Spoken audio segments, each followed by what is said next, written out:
السلام عليكم ورحمة الله وبركاته. يا أهلا بيكم على مطبخ سيد أفندي المفلس دائما والمسكين. لو أنت واد شديد وعاوز تشيل حديد، تعالى كل الفول من عند أم سعيد بتاعت النصرية. رحت عندها عرفت سرها، جبت لكم سرها. خليكم معايا بصلاية مبشورة في الخلاط، معايا حبيتين طماطم صغنطتين متقطعين قطع، معايا مرقة لحمة زي الفل، معايا 3 قرون فلفل عسل، معايا حباية ليمون بص بتزغرط، معايا فصين توم. يا خرابي، السر بتاع ام سعيد طماطم معصوره في الخلاط، ومعايا كيس الفول المدمس بتاعي. يلا بينا.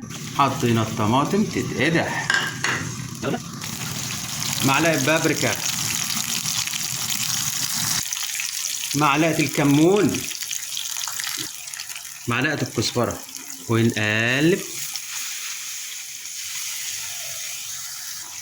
حبه ملح صغنطتين، سنه خل الحموضه، وننزل بالبصليه بتاعتنا ونقلب،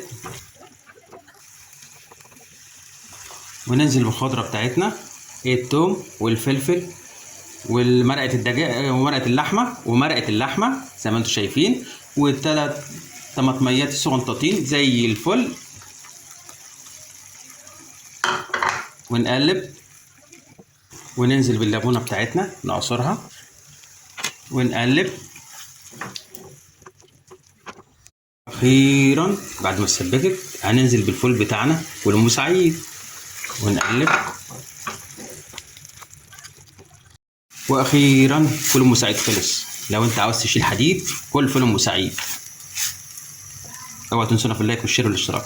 مطبخ سيد افندي المفلس دائما والمسكين. لايك وشير.